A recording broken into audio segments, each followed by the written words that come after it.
Kurumjari. Hojik nungthin pung ani takibaga loinana Story Collection YouTube channel bu miyeng tabiriba punamaku taramna uktari. Ahambada maruiba pau. Maitai Kuki gi irang haurakhiba numit ningsingduna thoromchim pangthungna khare. Miyagi mifamda khongjang hena kansinnanaba warep laukhre. Manipur masung ahum thongna thugaibagi wafam ama athuba matamda ulakpa yana lay. Delhi ki protest India government na Kuki militant singda mateng pangi haina maral sikhre. Kanglung nungsidana ba honaba sing India government na taptaba pakum pigadabat. Athawa singi mafamda koko mina maira katre. Huji sandona pau kijari.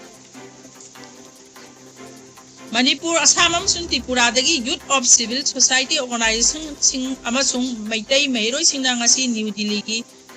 Jantar Mantar da khongjang tangsin dun na loina na India government na Manipur huji tholibe dang asida Kuki militant group singbu mateng pangi amasung ngapis kemberi haina maran sikhre. English ngani sumna kulumdoigi me ohumda Manipur da irang kokpa hokkibagi sahi ahum mapung parakpaga iroina na har me organizing committee gi banner makhada khongjang adu changsin kibani. Khongjang adu Manipur Students Association ni Delhi Masat Manipur Innovative Youth Organization Delhi Mayonda United Casting Students Nikas TMP Manipur Ningols United Progressive Initiative Nupi Liglam Ngapa Maitai Heritage Society Delhi Manipur Society demands World Maitai Council Assam Tripura Maitai Apumbalu Delhi amasun Delhi Maitai Coordinating Committee DMCC na pun na sinduna sathakibani. Lupsing asigi apumba sirod amada ing lisinga ni sumna kulumdoy me humda kulay matiksana paiba Kuki militant group singna torobong ikaw more amasung susampulgi Maitai kunsinga sap manaba mawongde attack tawba hokki. Attack chathakwa horakpadagi hauna security forcing amasung police na misam miyambu ngak sembangam kide. Loina na Maitai singna masanga tupa ngakthok janaba masana kona zakhi. Irang asina maram oiraga Maitai chani hena hatkre kunthama toina thiba khangdana lairi yum lising taruk hena mai thado khare amasung laisang chani marpu amanga ta thon khre. Lanjena raba Maitai lising kaya sahi hena rili kem singa sangja pamlogduna lairi hairi. Ngasigi khongjang aduda DMCC gi convener Dr. Seram Rojesna Maitai singda ahamba waina satharakpa attack aduda suspension of operations su agreement gi makhada laiba militants yauki hairi. Maitai Heritage Society gi Elizabeth Kumal Lambamna government na constitution na piriba haksing ngakpa ngamdre amasung irang ase makhata na hena tawtorpa yai haiki.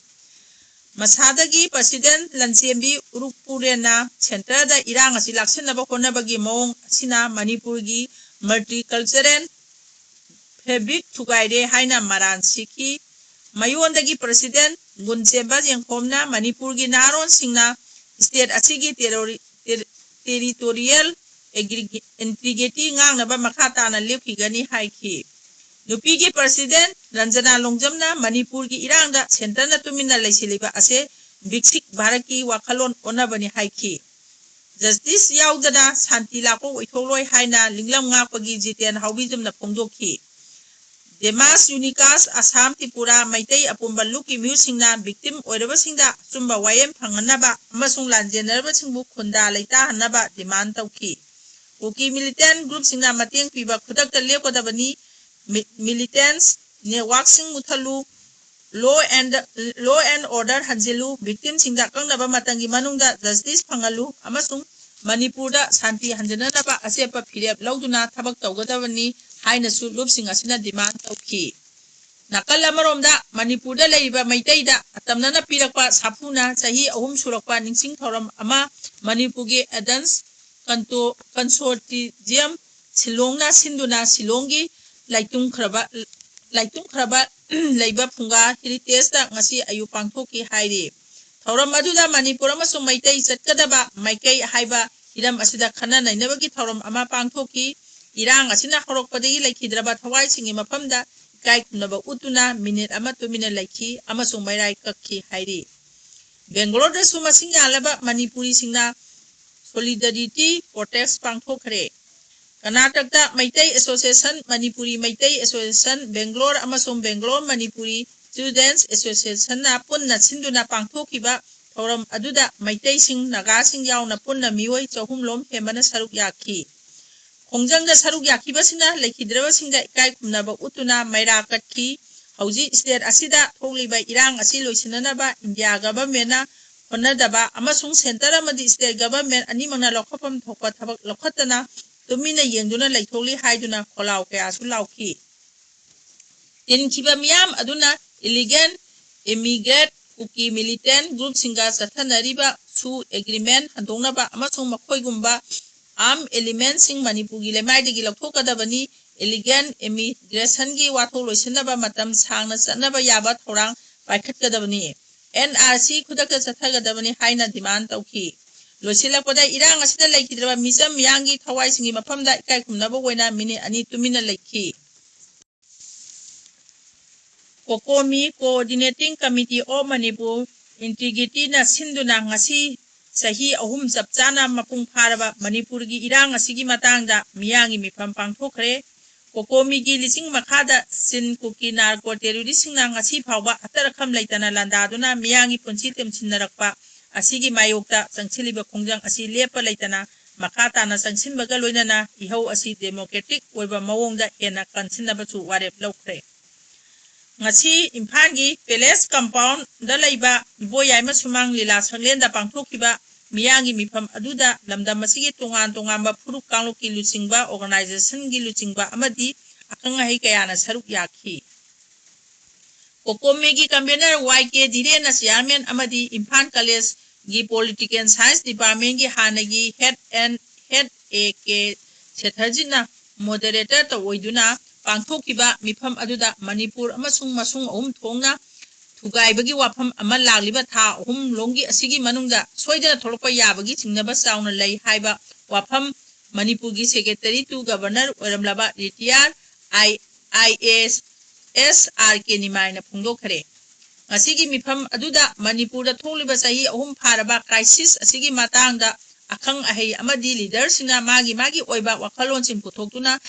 tara thongna khanaraba matungda tunga ba ware taru sulauki ware sing adudi haukiba ing ising ani sumna kulumdoi megi ahumdagi Kokomi amadi Manipur miyamna lepna kiba ware khudingmak amu hanna section handuna laukiba ware singi mathakta thabakta ontho hanaba India government amadi Manipur government ani makta sinbatan natana makhan makha kyagi democratic oiba khongjang sing makha tana leptana lekai gi club marapai amadi local body singa loinana changsinanaba Kokomi da sinaba tonglaugi gi amadi tiang ka som khunda thokiba Koki narco terrorist singi saram chatki miha sing adu ngkhai leitana yaningdaba phongdokpaga loinana tawdok sing adu da chenaba terrorist miha pa sing amadi mihat asi chathaba chiliba sing adu athuba matamda phaduna matik saba sairak piba amasung piliba angang ani hatkiba aduga mamabuna tamthina suhon kiba thawdo adubu yaningdaba phongdoktuna sangsing kiba khongjangda CRPF na makhata na mioi ahum hatkibagi thawdo adu athubada judicial inquiry tawnaba government na makhata na miyangi matenga loinana Kokomi da angamba thakta taksinba India government na chin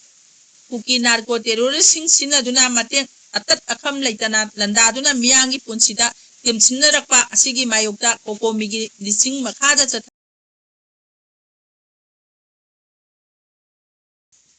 Kokomi gi lising makhada chathariba khongjang asi makhata na leptana chathabaga loinana ihau asi democratic oiba mongda hena kansinba